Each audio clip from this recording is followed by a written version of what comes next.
What is up, everybody? Sorry for being so MIA recently. Obviously, I was away for a little bit, but wanted to come back with a big interview. I got Dan the Man here, Secret Rare on Twitter, the guy that's been here like me since March and who does all the amazing slabs and grading. And, he's always on the spaces, has an incredible mind. And we thought we'd kind of, sit back, chill, and have a good conversation today and really talk about all the important updates. So what's up, brother? How are you? I'm good, man. I appreciate the invite. It's been an exciting, I don't know what it's been, 2 or 3 weeks since I kind of started this whole slab design thing. So I'm super stoked to be here, and obviously it's great to have you back. You're definitely a cornerstone in the space, so we missed you for sure. I appreciate that, man. It's good to be back. It's like nice to kind of get away and then come back to like a fresh perspective on everything. And obviously there's been so many updates, that have happened since. And I came back, and one of the first things I saw on Twitter was you doing the one of one slabs, dude. And I was just like blown away by that, because I was like, oh, like that's just gonna make me have extra, you know, motivation now to go and get that one of one mint or a special mint. That was a really cool idea. Yeah, I think that they're definitely special. I think from my perspective, what I would love to have is the community better define, and some of the bigger voices in the community kind of to get together to define what we feel like one of ones are. I mean, I think there's a few obvious ones like, release dates and birth dates and things like that, palindrome numbers maybe, but what about like last mints, or some combination of, for example, like if I have 1033 but I have 33 in it, is that important for Disney, and do we consider that a one of one, or does it have to be just meant 33? So I think there's a larger conversation that needs to be had, and we had a pretty good one on a Twitter space on Tuesday that will continue. But yeah, it's definitely exciting, and I can confirm there have been some big sales recently around one of one comics. So they definitely do, bring in a premium. That's good to know. And I've heard the same thing. Like, and some people will put crazy amounts of money in it too, because there's no really ceiling for it. There's no reference to it. It's, it's somebody that wants that item. And if they got a lot of money, who knows what they're going to pay for it. Right. So it can be crazy, some of these numbers. Well, and I think it is like, like you said, it's a one of one. Like having a low mint or a sub 100, there's still 100, Yeah. but in this sense, it's just one. And you can't, like the 1977 Star Wars Secret Rare comic, there's only one. And the fact that it's a secret rare, the fact that it matches the year that Star Wars was established, like it matches the variation mint number, like it's pretty ridiculous that it actually exists. Yeah. But yeah, there's a lot of those. Right. Like I know, I've heard, I'm assuming it's true that like Silicon Secure has the room number for Pixar in the pizza truck, which is massively significant for Pixar, and they actually put that number in a lot of like Easter eggs throughout their films. And so, it's going to be a huge play. Diehard Pixar or Disney fans one day gonna pay a premium for that. And he may never let it go for that reason, but yeah, I mean, I think the goal is to come up with a list so that there's no real debate, and at the end of the day, it's all of our collective opinions. So I guess there could be a debate, but for people to know, like, okay, there's a new drop coming of Journey into Mystery 83 for Thor. Like, what are the important dates associated with this comic that I should be looking for, or that are worth a premium? Because we've also seen the flip side. We've seen people list one of ones and they have no idea that they're one of ones for like floor prices. I know. So, It's so sad. It's sad to see that, because Yeah. people just aren't educated, or at least they just don't do a little bit of research. But hey, somebody that was there in the right place at the right time gets a good deal. Yeah. I recently saw like 1776 for the stamps for the like founding fathers, and and I was like, wow. Well, Yeah, you and I were in that Twitter conversation last night on the Yeah. guy that's got the secret rare 1776. And I'm going to do a one of one slab for him, but that's a great find, you Yeah. know? It's insane.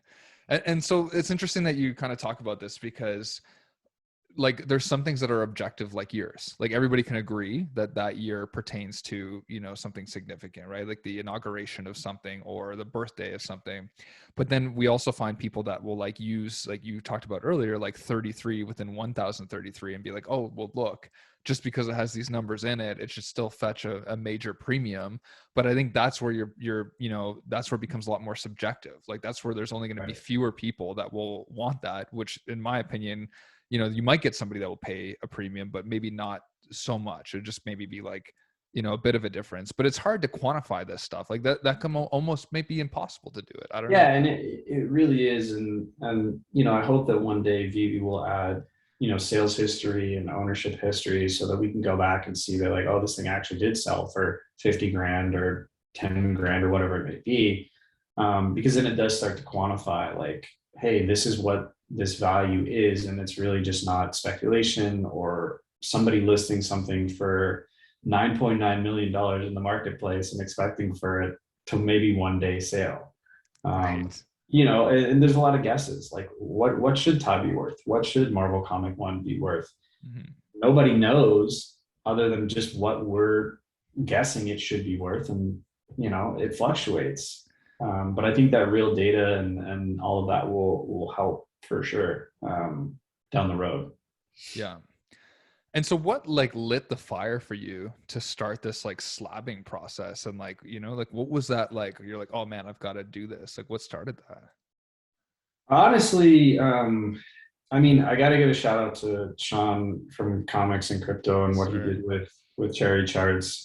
They kind of started this whole movement and created a great automation system around creating slabs for comics. And you know, I come from a design background, and it's what I do every day in my real job. And I kind of just did it for myself.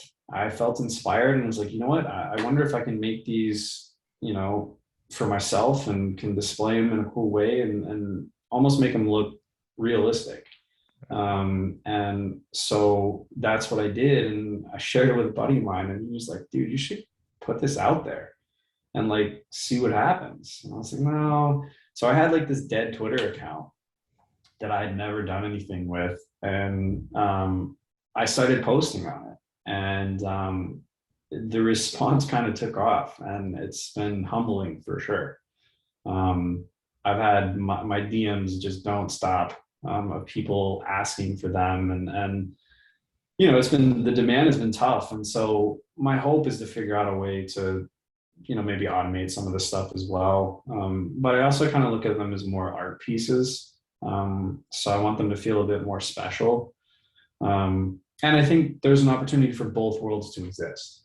Right. Like if you want to go get your entire vault slabbed, like go to Cherry Charts and Comics and Crypto and do it, because it would take them way less time than it would me. And that's great, you know, and I think that there's a world where all these types of digital arts and fan arts and whatever can exist. Um, and I think my goal is to really present something that allows the community to get excited about sharing outside of the vault. You know, and shout out to Ryan, but he said he's actually going to print them up and hang them on his wall. So I can see um, that. that's exciting. You know, Yeah. it's, I don't deserve that kind of credit, but you know, I mean, it just started as a way for people to be excited, and that was why I made the shift to kind of just labeling the collectible and the comic slabs rather than trying to rank them or grade them next to each other, because you know what we were doing, you know, was this percentage based ranking, Mm. and it celebrated low mid collecting, but it kind of put just the average collector or the high mid collector in a place that they weren't almost necessarily proud to show off. Right. And And I don't think that's what Vivi is about. And I don't think anyone started that maliciously. I just think we had no idea. So it was like, let's get started somewhere and let's see what the community says. Right.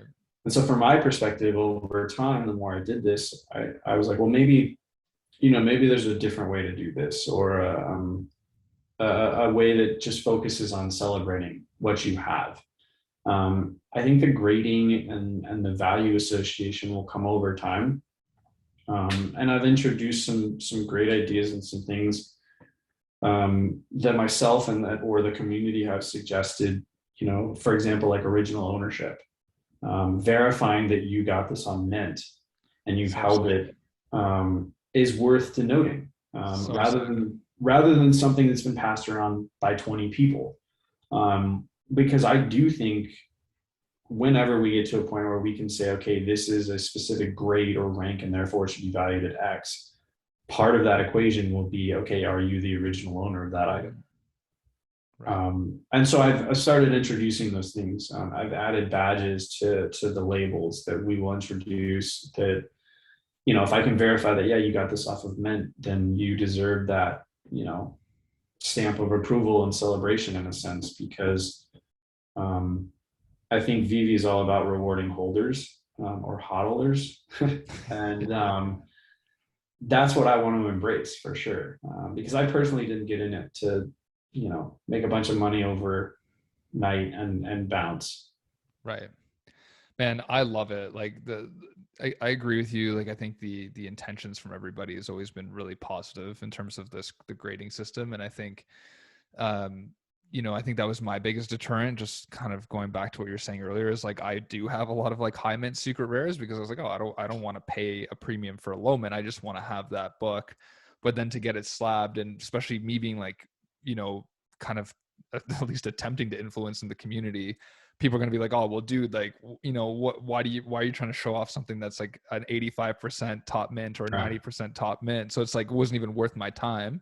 But now if I've just got like the rarity graded, so it's just like, hey, that's a secret rare, it looks badass, or especially if I have like a one-on-one or one of one rather, then I think it's just like the clout aspect, and it's like everybody, you said, it's just like it's more inclusive, and everybody can kind of play and dance. But again, you might have one comic, like you said, that you go and get it rarity, but then I might go to Sean, be like, hey, let's get this top 1% mint shown off too. So like you said, there's going to be a place for all of it. But I just think I could tell you have a design background because man, it looks so professional. Like I was like blown away when I saw some of that stuff, and it's just really cool going forward, because it's like I also start thinking about collectibles now instead of just comics. Like, can you put the collectible, for instance, in like a glass case, and then you know what I mean, like shit like Yeah, this, I mean, I have no idea where this is going to go or Yeah. where it could go. I mean, I announced today that collectible slabs with the new design exist. I put up a preview of Todd, so you can see what it looks like on my Twitter. But yeah, I'm going to embrace both because I don't think that just because only comic slabs, quote unquote, exist in the physical world doesn't mean we can't have some almost like card variation of it for collectibles. That's it Yeah, here, right? that's So it. Yeah. yeah, that's so good. So yeah, I think there's an opportunity for it, and you're right. Who knows? Maybe I was talking with Ryan about this. Is like it could turn into like 3D slabs, and they like actually rotate, and Ooh. like have some more realistic flair to them. But being a one man band right now, I'm just trying to figure out what this could all be, Yeah. and kind of make an introduction to myself in the community officially, and just be excited about it. People are talking about it, they're sharing it, they're amped up about it.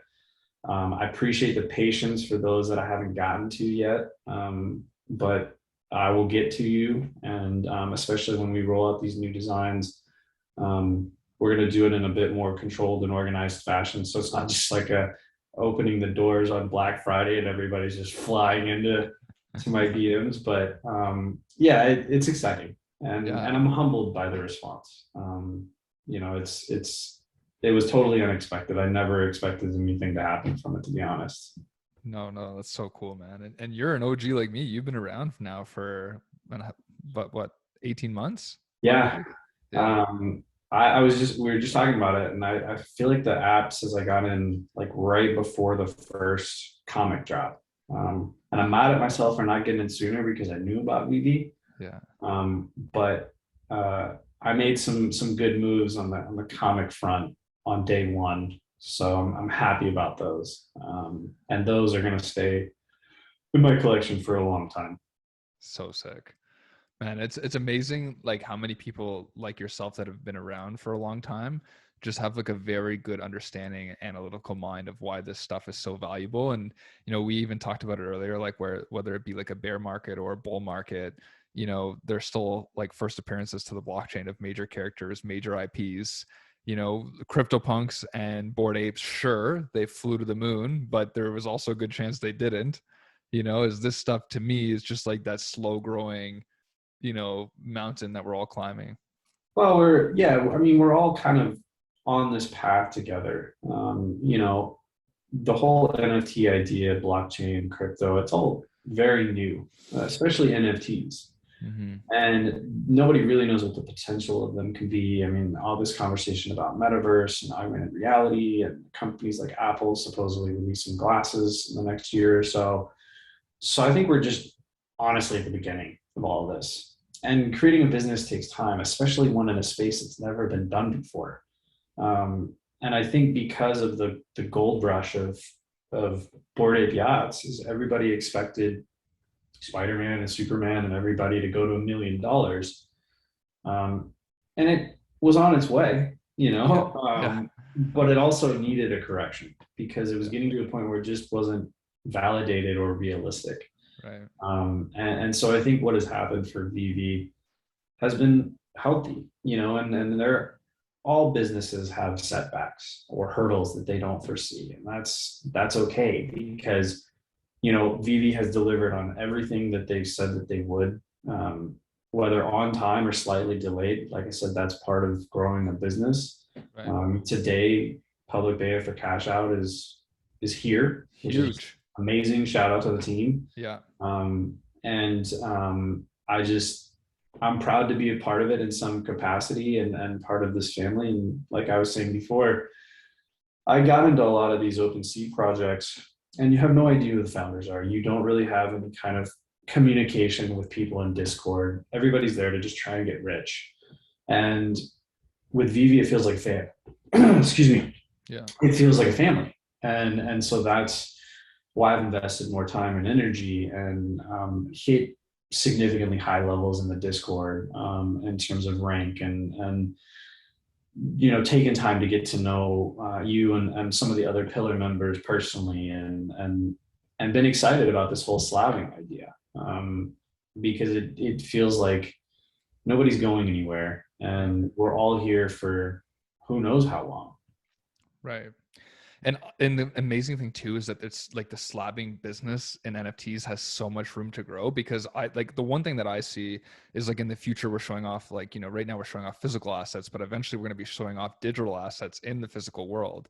And I'm like, you talked about like Todd being, let's say, 3D, and in a 3D glass case, and I'm like, man, I imagine walking into like some big business guy's office and on the corner is like a hologram of Todd rotating and I see he's got a sub 100 min, or you know what I mean? That's the Yeah, future I and see. I mean, there's people out there that like I got introduced, not personally, but I became aware of that there are people creating like digital slabs, or sorry, digital frames Right. in the physical world, and they're using like the GIF animations of them rotating, and it's again we're just at the beginning of all of this, and I mean, I was even joking, but I was toying with the idea of like, what if you could physically slab these comics? You print out the cover of it, put it in a real slab. Yeah. So technically, you have a physical keepsake of your NFT in your hands. Right. And you can put it on your wall, just like you have behind you. If you can't afford the real comic, you can print out a version of it using my slabs or comic and cryptos, or if Vivi comes up with something, put that in an actual graded slab, not graded, but an actual physical slab, and you have a trophy in your hands. Dude, I love this, man. And I'm like I don't know why that hit me like a ton of bricks, because I'm also thinking like if I did have like, let's say Marvel 1 Secret Rare like posted with your slab on the background, if somebody steals that, or if even somebody in the future steals my hologram, it doesn't matter because I own the Right. actual you know what I'm trying to say? But I could still show it off, but it's still like you could put your hand in it, doesn't matter. I own it. It's in a whole other place. And It's secure. that goes back to like the difference of physical versus digital, which I think digital collecting, and it actually got me, Vivi got me back into really being somebody that cared about collecting again. Right. Because you don't have to have crates of items and cases, and you can actually enjoy the items without them depreciating. Yeah. And I feel like that's such a massive win for collectors, even kids. Uh, it's like, here's a GI Joe toy, but you can't take it out of the box and play with it. Put it on a shelf, and in 40 years, you can sell it for a lot of money. Like there's no fun in that for a kid. Right. But I know that there are parents that are buying VEVE NFTs for their kids and saying, hey, look at Elsa and Wally and whoever, and you can play with them on your phone and put them in your living room, So crazy. and they're not like breaking or getting rusty or whatever. Right. Brilliant. And to think that we're already having this much fun at such a young age is like crazy, because I'm like, when the world is actually designed to use digital technology more efficiently in the physical realm, like Yeah. this shit's going to be parabolic. Like if I'm already having enough fun with like Walt and Mickey in my room, I'm like, imagine if I have friends over and you throw like a partner statue on your driveway.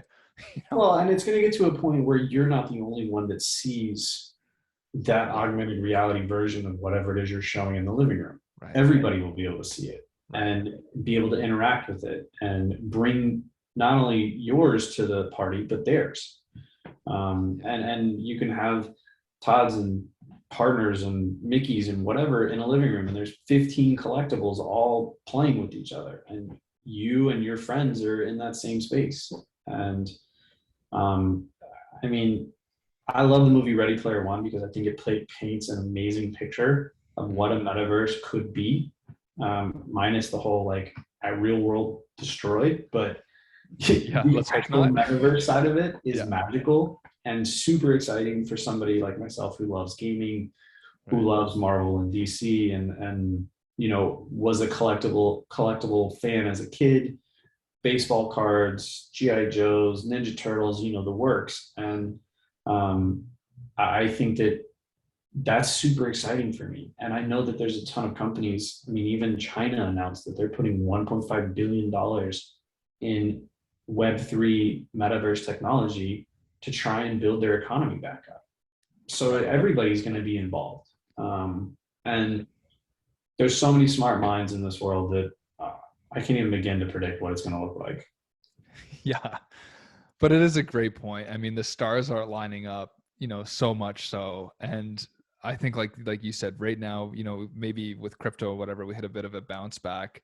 But for anybody that's a true believer in the future and of this space, I mean, right now is a golden opportunity to learn more about it and to enjoy what you want and to, look at these collectibles and even purchase more, Yeah, and not only that, like who's going to have the coolest characters in the metaverse? It's going to be Vivi. Yeah. Like you're going to be able to be Batman and Mickey Right. Mouse. Right. Like, and Spider-Man. It doesn't get any bigger or cooler than that. It's true. And I mean, sure, you're gonna have your crypto punks and your Bored Ape Yachts and your doodles and whatever else comes. But at the end of the day, like Vivi's king when it comes to characters and IP. Yeah. 100%. Period. Like, and they're just getting started as well. Right. And it's amazing that you say that, because one thing I keep talking about to people is I was like, look at the floor of Bored Apes. I'm like, there are 10,000 of them. And I'm like, they reach like, I don't know, like at least $300,000 at the minimum entry point. And I'm like, now you take, let's just say whatever other NFT, like you talked about a Todd or, Spider-Man or whatever you want to talk about. And it's like, imagine if you had the same kind of community drive and interest into some of these other ones, and you might not see it for a long time, but if they did have that, it would be parabolic, but the only thing I post to you is like, there's going to be probably so many other platforms that come out with Spider-Man and different iterations, and only really true collectors would know which one was like the first, as an example, potentially, Yeah, I mean, you can only always have one first. Yeah. And I know like Hero and Palm are doing things with DC. So there's going to be other companies that these bigger brands will have relationships with. Um, and that's okay, but I think when Disney says, even if Disney came out and said, we're going to create our own metaverse, Yeah. um, the first partner statue, the first Mickey Mouse came from Vivi, Right. and it will be fully integrated in that metaverse, Right. and so that's why you should be, not financial advice, but that's why you should be, paying attention to what Vivi's doing. Yeah. And it's just like, I just want to, pause here for a sec, Dan, because you bring up such a good point. Like when you think about this size of these implications, like even though there's 4,000 plus partner statues, you think about what it means being the first Mickey on the blockchain, and you think about Disney fans and Disney World and all these things as a whole, it is pretty mind boggling. I'm like, why would Disney give Vivi, such important IP and such sensitive IP? Like I always ask myself this question, because when I start thinking about it long term, I'm like, this is just so massive that it's like kind of unbelievable in a way. I learned a long time ago, I got some good advice, business advice, but I learned a long time ago that the most important thing is relationships. And I don't think David and Dan needed to prove anything. I think they had, between them and of course, Alcon, I think they had a strong enough team of history of people working in the toy space for Disney to basically say, yeah, this is a no-brainer. There's not much risk for us, and these guys are trusted, and they have the experience and the success. And so I don't think it was, I'm sure it took a long time, but I don't think that outside of the relationship there was much more needed. Because I'm sure they have amazing relationships with the heads of Disney and DC and Marvel and Jurassic Park and MGM and all these other brands. Right. You can't walk into Disney and be like, hey, we want to license your toys globally. Then just go, sure. It's so true. It's just incredible. And I think, like, now with the cash out being here, Dan, it's like so nice, because I think one of the biggest prohibitors for me previously was when I was telling people about Vivi, they'd be like, well, how do I take my money out? And a lot of my friends, a lot of people that live in my area that I told them about are all newbies. They're not crypto people, they're not tech, they're not maybe as Sure. financially inclined as you may be. And so, one of the biggest things is the safety aspect. And crypto right now is kind of this scary, unpredictable realm for most people in the public.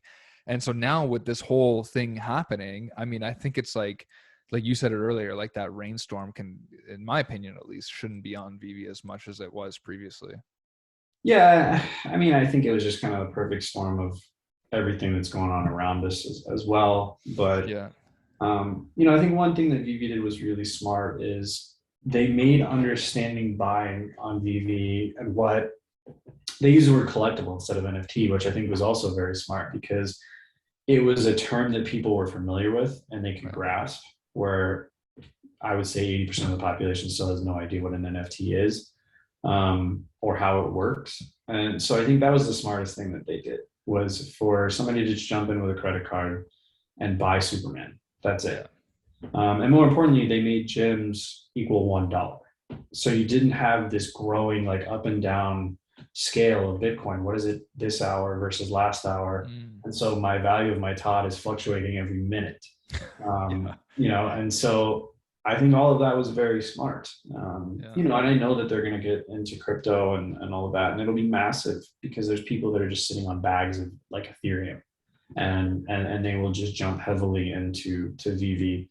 But I have to take my hat off to them. I think they've made a lot of smart decisions, and you can tell that they are savvy business people. Despite the setbacks, like I said, that happens. But yeah, you can't walk into these conglomerates and say, hey, I want your IP, and then just be like, sure. Right. It takes years of developing relationships.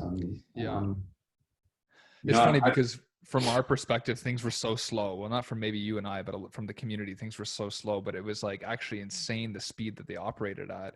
And my thing was that I thought was integral is that they always put like the business first in front of despite people's needs or wanting to have a cash out earlier. I think it was, like you said, very wise. because everything progressed in a natural timeline and things that now are working and they're, you know, working well, is like you've seen other NFT projects come up really quick and just fall back down. So what's your take on that?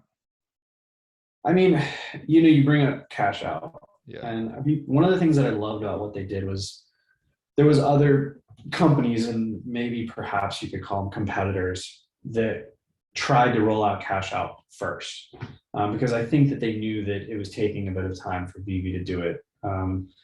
You know, and so they were like, oh, we have full cash out in the United States, which is great, but you know, Vivi's a global brand. And so saying we're going to roll out cash out in one country is a bit one-sided, literally. And so I think they made the smart decision to say, okay, well, rather than rolling this out in pieces, we're going to wait until we can do the entire world, so that every customer or, you know, community member gets the same privileges. And I know that they got heat because I'm sure it took longer to do the entire world. You know, especially with what they said about the rules and regulations with New Zealand. But I appreciate them doing that. I appreciate them, you know, taking it on the chin, but saying we're a fair community and we're a fair company, and taking that approach. So I appreciate it. And I was never going to cash out today anyway. So I wasn't in a hurry to get it. But for those that, you know, wanted it for validation reasons or safety, to say, okay, now, you know, this is, I can get my money back or whatever. I think the biggest thing that will happen is it will bring a lot of new people to Vivi, which is the most exciting part of cash out, not the return on investment. Yeah, exactly. The community's growing, you know, it's obviously more like a closed loop. There's not going to be any talks now about legitimacy and all this crap. And so I think it's just like, it just feels like there's a breath of fresh air in a way. It's just kind of like, okay, this is something that we've been anticipating for over a year. And, you know, a lot of people, even 4 months ago, thought it was still a scam and it was never going to happen. You know, I can't tell you the amount of comments I got about, oh, David Yu's never going to let you take your money out. And here we are. And then or it's even funny, like, even like this, you know, Marvel Comic 1, like you don't really own the real comic, or like, you know, Todd exists in the physical world. This is just like a picture of him. So it's not real, you know, like, and sure, I get it. The whole right click save argument, fine, but it's going to take off, and it already has, and it's already been validated. You know, sure, maybe the physical Marvel Comic 1 will always be more valuable than the digital, and it probably should be, but that doesn't mean that the digital can't come close. Especially given how scarce some of these items are in the physical world. They just never come up. They don't exist anymore. Right. You know, and my hope is that a lot of the physical comic book collectors and toy collectors will understand that and say, okay, I can't afford the physical version of this, but I can get the next best thing at Vivi. And so I'm going to jump in. And not only that, I can enjoy it. Right. Like we just talked about, I can read this comic and not damage it. I can play with this Todd and not, you know, break it. It's beautiful, like when you think about it, because exactly like what you were saying, I thought about this the other day. I was like, what do I get about having a physical graded copy of a comic over the digital version? And I'm like, the only thing I can do physically that I can't do digitally with a comic is touch the plastic of the grading. It's feeling the plastic. That's pretty much and knowing that this was produced in the real world and there was a set amount, etc. But I'm like, there's not much of a difference. As if I told you, hey, you know, let me ride a bike in the metaverse. Well, I can't get a sweat. I can't sit there and have lighter graded components. I can't feel the wind in my face. I can't see a deer running by. I can't, you know what I mean? There's so many more things that I'm missing. Sure. And so like when you think about it, it's like, how could that not progress and only go up, especially when you talk about the added utility and everything that's coming down the line, you know? Well, you look at like, I mean, when we were younger, things like Tower Records and Blockbuster, you know, all these companies thrived and existed, and those entire industries shifted to digital. And you can't find these stores anymore. Nobody owns a DVD or a CD. I mean, I'm sure they still exist in people's houses, but nobody like goes out and buys them anymore. And, I'm not saying the physical comic book world is going to disappear, Yeah. but somebody that's 12 years old today has no understanding of owning something physical. They do everything in their lives on a phone and on a computer and through a TV. Hmm. So it's going to come very natural to our kids to say, hey, I have Amazing Fantasy 15 and a comic on my phone. And it's as real as anything else that came before. Because, the physical ones are going to end up in like museums and people's safes, and they're going to disappear. Right. And it'd be one thing if like David and Dan came out and said, okay, we created these Marvel comics. But the fact that Marvel and Disney are coming behind them and saying these are official on the blockchain and an equal alternate to the physical, like what else do you need in terms of validation? Right. Man, it's such an interesting topic, and this might be a little bit off track, but even recently I got approached by somebody. This is funny because I always get emails from people, you probably do too, being like, oh, come and check out this crypto project, whatever, right? This one guy was selling NFT watches, and he's like, oh, like, look at this, I'm doing NFT watches. I'm like, well, I don't really care, because I'm like, it's just the aesthetics. The reason I like mechanical watches is because like there's these really intricate and advanced movements crafted by people sitting there all day long, and it's all hand brushed, whatever. And he's like, oh yeah, but what I'm doing is like actually creating algorithms that would basically mimic these like movements of mechanical watches in the real world, and then like having them run so they'd only be like bad, like, minus 1 or 2 seconds a day. And I was just like, man, like this is getting nuts now. Like there's actually like, because that would be interesting to me in the digital realm. Absolutely. And Yeah. I mean, we're so early that there's going to be so many awesome things that come from this outside of just NFTs. The Right. blockchain is going to change our world forever. Yeah. And I don't think, there's a lot of people that think it's kind of this like .com bubble and it's going to disappear. Well, the internet didn't disappear when that happened. Yeah. It actually thrived and has exploded. So I just feel like it's a shift in technology and a way of thinking. Yeah. And I'm super pumped by it. Plus, I love the idea that like an average person can own a piece of history that otherwise is 200 grand in the physical world. Right. And I don't think anybody has the unrealistic expectations that a digital version of Marvel Comic 1 is going to sell for $20 million. But that's okay. It doesn't have to for it to be successful. I mean, it already is successful. It cost $6 when it was released. Exactly. So it's doing pretty good since then. Yeah. Same with a lot of these collectibles. And I mean, even in a bear market, Darth Vader dropped, and it's done really well, considering that it had almost everything against it. Nobody was really buying in the markets. The world around us was bad. Cash out was lingering. Like all these things were going against it, and it just shows that the right IP and the right character will do well no matter what. Yeah. And I guess, one thing I wanted to pick your brain about, since you brought up Vader, was the Vader versus Todd debate. I'm sure that you saw that kind of cycling around a little bit. What's your take on that? Well, for me, it kind of goes back to, what we touched on with Rarity versus IP. Does the fact that Todd being a common, does it hurt it? Like, does it put a ceiling on it because there's 7,500 of them? Now, Darth Vader's not that much smaller. I think it's like 5,600. I don't remember off the top of my head, but it's an ultra rare.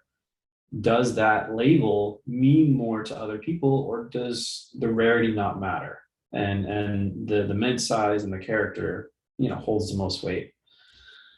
I don't know. It's a great debate. And the other side of this is eventually, you could see 10 Todds in the marketplace, and that may be all that exists at one point. And if that's the case, it doesn't matter how many minted, because there's only 10. Right. And they just became very rare. I mean, a lot of these comics, there were hundreds of thousands of them printed, if not millions. And now I think there's like 56 Marvel Comic 1s left in existence. How crazy. So it doesn't necessarily matter how much it starts. It matters how much are available. True. True. And then So we didn't even get into the burning conversation. I don't think anybody would be burning grails, but I mean, who uh, knows? There could be, you know? yeah, that's going to be exciting. And Yeah, yeah, yeah. actually, I wonder a lot of these people that have 300 or 400 comics of like a common Yeah. have like a 3-digit low mint, and they're going to burn the rest to increase the value of that 3-digit low mint or 2-digit low mint. I wouldn't put it past a lot of people, Right. and it'll be an interesting strategy because we don't fully know how it's going to work. Especially if you can burn for Omi. You know what I mean? Yeah. Like that would be scary because I feel like I would even be burning duplicates whenever I could. And I'd be like, oh, let me just get some gems for the drop, whatever. Right. Like, yeah. And I was talking about this the other day. I don't think the biggest items have dropped on Vivi yet. Wow. That is I, actually remarkable. Yeah.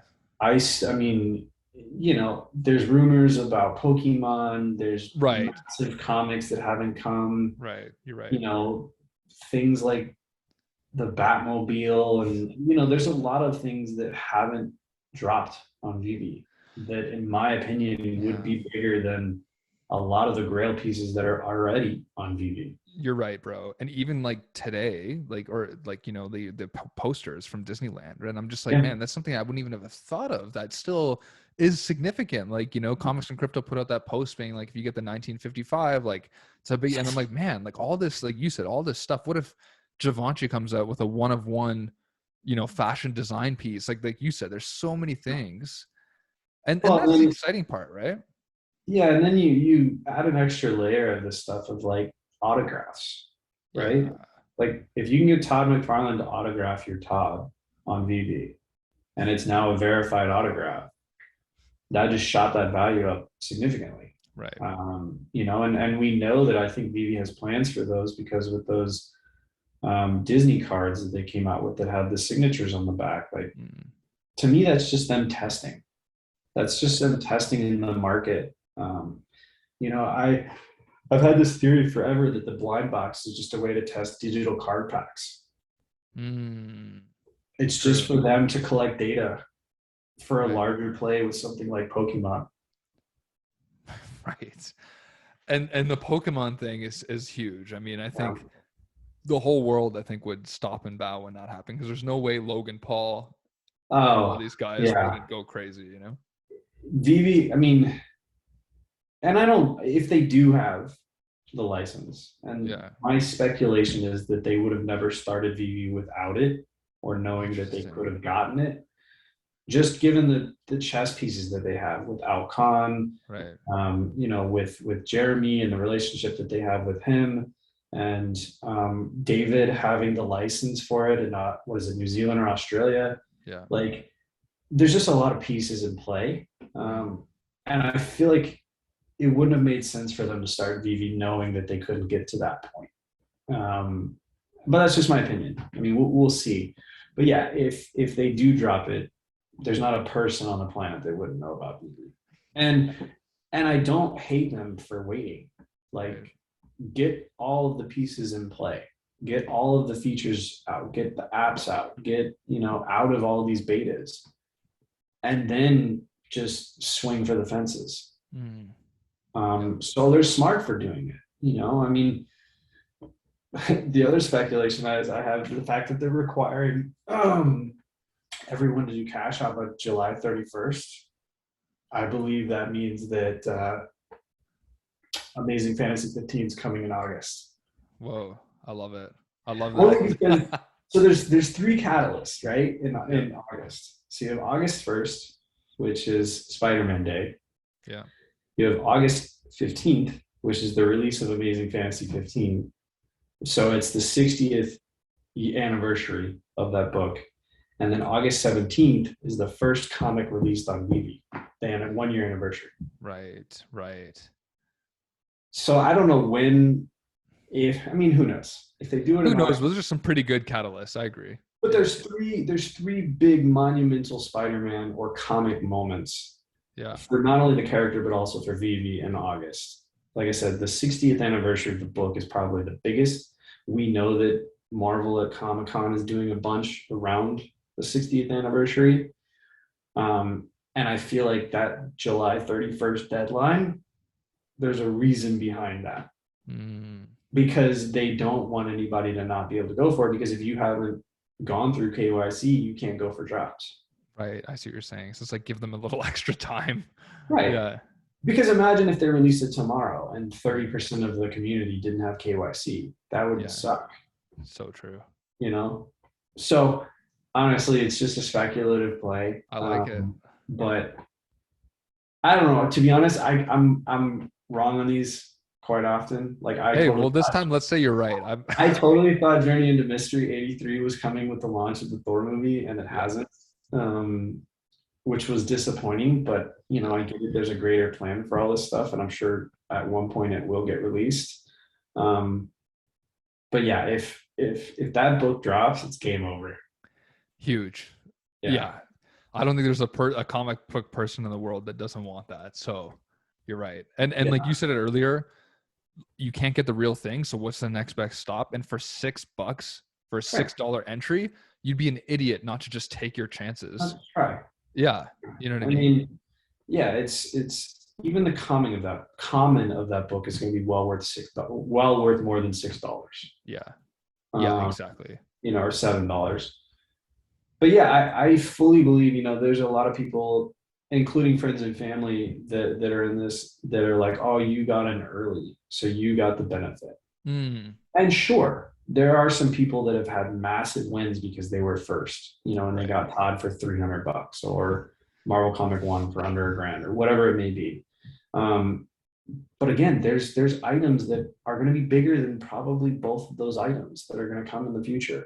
Yeah. And so people that are here today, people that are paying attention, have every opportunity to win, just as much as people that were here 2 years ago or a year and a half ago. You're right, man. And we both went through a few different frenzy cycles, and every single cycle I've made a ton of money. Like that first cycle, and then the November cycle with like the announcement of Disney, and then obviously February. So that's 3 major cycles. So like you said, it's all market cycles. So if you come in at the right one again, you'll be fine. And like, and as much as we keep saying it, like we're early, it's so accurate because, you know, 99% of the world doesn't have an NFT, and then on top of that, they don't even know what Vivi is. So it's just like it really is so small. Yeah, and I mean, there's other companies, like I saw that Instagram is introducing a way to showcase your NFTs on their app, but they're calling them digital collectibles. They're not calling them NFTs. And so, you know, Vivi looks like a genius. Yeah, because they've been doing that for over a year and a half, even longer than that, you know, and so I just think they have a great pulse on the future of everything. You know, and it's funny because certain things, you know, recently haven't sold out on drop, and people are complaining like, oh, is Vivi dead? And blah, blah, blah. And it's like, take me back to like where we were when we first joined. Like Marvel Comic One didn't sell out immediately. You know, it took weeks to sell out. You know, dude, like months, I think. Yeah. And so that's the thing, is it's like everyone got used to like a comic selling out in 1 second, or a drop. Actually, everything was selling out in 1 second, you know, when we were at the top. But it'll get back to that. It will. It'll definitely get back to that, and it'll have higher highs, you know, for sure. Yeah. And those were the glory days. Like I still always reminisce, and just because I bought 18 Todds. I know everybody's heard this story, but like, man, I did not know you had 18 of them. Yeah. Well, I sold a lot of them off like in the early days, like for other things. Like I moved, but that was kind of like how I built my leverage. But at the time, I was like, man, I remember going to sleep with Todd in the store, and it just like, it's like one of these things that like hit me every second day, where I'm just like, what an idiot. Like, why didn't you just go all in? You know, it hurts. I mean, there's been things like where you buy it and you're like, crap, it didn't sell out. Did I just make a huge mistake? But then you just got to realize that like when this app has 30 million people using it, like it's going to be crazy. It is. And the amount of eyes and the amount of buyers is going to be insane, and the amount of available items is going to be so scarce, especially stuff that's today or previous. You know, you're starting to see superhero comics that have like 10 available listed in the market, and that'll eventually be 0. Right. You know, so it's exciting. So yeah. Yeah, and it's like maybe be an auction, or like maybe it'll be another like third party that will come and be like, okay, since they're not available in the market, we'll work with like a thing like Christie's, and we're gonna auction them off for you, I mean, they did Yeah, it for Bored Ape, you know. yeah, Why can't they do it for Spider-Man, Superman, and Batman? You know, right, and I think that the only reason why I think Bored Ape Yacht and CryptoPunks and some of those skyrocketed was because they had no physical counterpart to compare against. And so there was no ceiling. yeah, And it was really just something, it was the perfect phenomenon of you had all these celebrities and influencers pumping it. So it became like this social club of like who's who. yeah, yeah, yeah. If Marvel Comic One or Batman didn't exist in the physical, it wouldn't have a ceiling in that sense. You know, it wouldn't say that like, oh, Todd is only worth, I don't know, what's it worth, $1,000 as a statue, as a Yeah. toy. So there's the fact that the digital version's worth 15 grand is ludicrous. Right. You know, so I feel like that kind of sets it back a little bit, but eventually I think they're going to separate. And Mm, I think the NFTs are going to start to stand alone as their own pieces. right. And that's where I think you start to see, you know, who knows? Maybe there could be a mint 45 of Todd that sells for 100 grand, Yeah, you're right. you know, because it's all what somebody's willing to pay for. Like I've seen in today's climate, I saw $3 million CryptoPunk sales happen in the last 72 hours. Insane. So the money's there. Yeah. It's just about shifting to, and those people being able to understand what VV is, and more importantly, just learning that VV exists. Yeah, exactly. Man, you're so intelligent. I'm so happy I've got you on here. Last question before you go. I know you got to take off soon. Is the San Diego Comic-Con, man. Any thoughts around that? Obviously, Vivi's part of the Marvel booth and everything, but are you going to be there? What's your take? I feel like the community is going to be like, man, they're going to hold me accountable to my wins and my misses on these calls.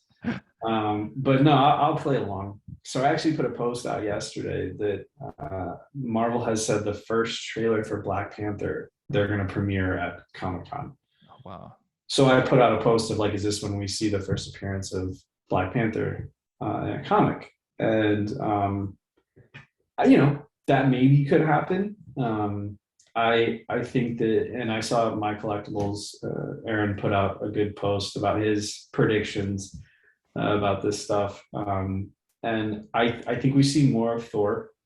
I feel like they're going to continue to do a pretty big push on that movie during Comic-Con. I don't think we see AA-15. I don't think it's the right place. I think they wait until August. But I would love to see Journey into Mystery 83. I would really, really love to see that book, and I'm hoping that they've been saving it for Comic-Con. I know traditionally these types of events, like they've done with Designer Con, obviously it's not on the scale of San Diego Comic-Con, they do smaller drops that are more specific to the niche audiences of these events. But given that it's Marvel, I feel like there's something big coming this next weekend. And I think Alex has confirmed, don't quote me on this, 5 drops over 5 days. Yep. So I believe one of those will be very significant. I think we'll see some mighties and things like that, that associate with maybe some of the new plugs. Maybe there's something to do with Black Panther, because I do feel like they are going to start to push that movie a bit if they're showing the trailer there. Right. But I have a hunch that something big is coming, and I'm hoping that it's Thor comic. That's my hope. Damn. You got me excited, man. But the other problem is, if that's the case, they would never release 2 massive comics back to back. Right. So I would prefer AF-15 next month and nothing at Comic-Con. Yeah. I don't know if I've told you this, but my favorite comic all time is Hulk #1, and I can never afford it in the real world because I'm like looking at like 50 grand just for your like a low grade. So I'm like, I'd love to have the opportunity to snipe that. It's gonna come. Like it's gonna happen. Yeah. One other thing I'd actually be curious on your opinion of, and I've talked to different people, and it's tough now with Hero gaining traction in the card space and Palm doing what they're doing with like the Bat Cows and whatever.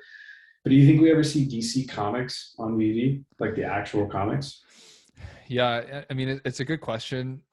My gut at this point would say no. And the only reason I say that is, and I mean, I could be totally wrong, but the only reason I say that is because I just found some of the relationships, like even like for instance, Todd McFarlane, like went and did his own NFT projects, never really talked about Todd. I remember there was another Batman that dropped, and one of the artists didn't even know it was dropping. You know, Mhm. like it just kind of like, and not to say that these won't be super important long term, but I think DC might be wanting to spread its wings and might be learning how much money Vivi's taking in and why not do your own thing. But there's a chance, but I think the chance is small, in my opinion. Yeah, and you know, I mean, look, Disney could do the same thing. I mean, Yeah. Disney pulled out of Netflix and created Disney Plus because they wanted to own 100% rather than a piece. You know, my hope is that this doesn't happen, or at least if it does, you know, BV's integrated in it, Yeah. which I would assume would be an automatic. But I feel like BV's done such a good job with digital comics Yeah. that it makes sense for DC to jump on board rather than trying to go recreate what they've already done. I know. And my hope is that I'm optimistically saying that, yeah, one day we do see them. Um, I know it's tough for DC and Disney to always play well together, but I think Vivi does a good job of making it fair across the board and you know, a welcome place for all IP, and not just becoming a Disney store. So Yeah, you're right. um, I'm hopeful, because I mean, I can't afford, you know, any of the Superman or Batman comics in the real world, but I would love to have them in digital. Same here, dude. And that was the whole reason I bought the cow too. Like that was one of my main things behind it was like just in case Yeah. like they have priority access or something for people that have already purchased something through Palm. I was like, I just want to it like it reminded me of like a recur pass. I just wanted to make sure that I was in just in case. You know what I mean? I Yeah. mean, it's a smart play, and you know, Yeah. I don't have one. Maybe I should, but it's a smart play because I know that they started taking writing feedback for the first digital DC comic. Yeah, Based exactly. on that you have a back how you can be a writer or kind of jump into that. Right. Um, and I know there's a company that actually did that with Board Ape Yachts for a book that they're working on, which is, and those guys are co-founders. I actually talked to them just No way. about other things over time. Sweet. But yeah, there's a lot of that kind of airdrop or access, which is a whole nother conversation around VV, Yeah. um, that I think we will see at some point, definitely for sure. Yeah. Well, listen, dude, great conversation. Loved having you on. Super chill. You know, you I gave me a lot of appreciate good it. insight. You got my blood boiling. Like, I'm like, I want to go purchase some stuff in the market now. Like, I'm like, you know, some more Marvel ones, and it is a sick addiction. You know, I'm trying to be a little more free from it, but it's sick. It's tough for sure. Like, you know, anything that I'm going to buy in the future, I'm definitely going to be more selective. You know, there was that moment where it's like you just buy everything because everything's going to be worth money, and even if you don't want it, you just flip it into something else. Right. I think the dynamic has fully changed in the market, and I think a lot of the bad apples and bots are gone Yeah. that did a lot of that, which is amen. I love that. You know, so yeah, it's definitely tough because you know you're like you're gonna buy something and then you're like, all right, maybe there's a lull, and then Vivi's like, bang, here's another great release, and you're like, man, now I gotta go sell something else or donate blood or something to make money. Yeah, man, I hear you. Same sentiment here. So yeah, like let's just, you know, the problem is that every time you think you just got the next best grail, then the next one comes out, and you're like, okay, what can I, like fat can I trim off without hurting my Yeah, collection? You know?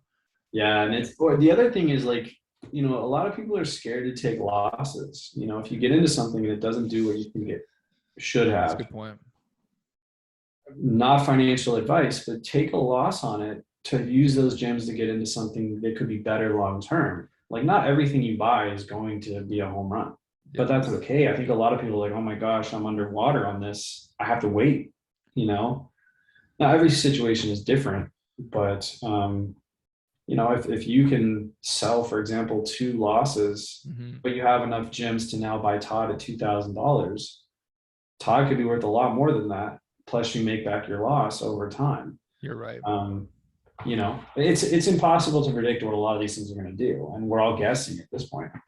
No, but it's a good point that you bring up, because I think I knew a lot of people that sold some big items off, like grail items for like 20K around Vader drop, and then flipped it and made twice their money, bought back into the grail and made 20K gems. So it's like, Right. things like that. You got to be able, like you said, you might not be selling it at the 100K or whatever you wanted to get for it, but you got to be smart and make those moves. But listen, dude, I know you got to go. I know you're in a rush, but what a pleasure to have you on. Would love to have you back.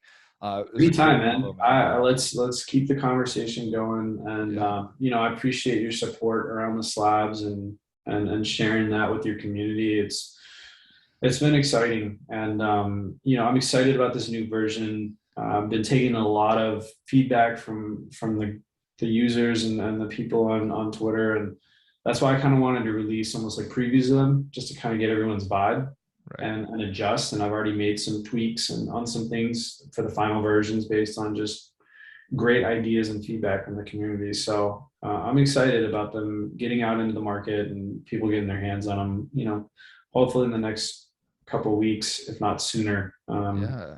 So yeah, Awesome. and there's some exciting giveaways that I'm doing with some big clubs and some people that'll be announced very soon. Sweet. So that's also exciting. Yeah, and if you haven't followed Dan yet, just make sure to go do it. The link's going to be in the description, and feel free to tag him or talk to him. He's got a pretty open guy. He's always wanted to share info and everything like that. And like I said, some of the work he's doing is like unbelievable. So yeah, Yeah, and man. if anyone has feedback, my DMs are open. Chime in the comments. Like, this is a community driven collective idea. This is not me dictating anything. I'm just the designer. So I love feedback. So it's welcome. Perfect. Dan, thanks a ton, brother. We'll have to do this again soon. Yeah, absolutely. All right, take care, buddy. All right, you too.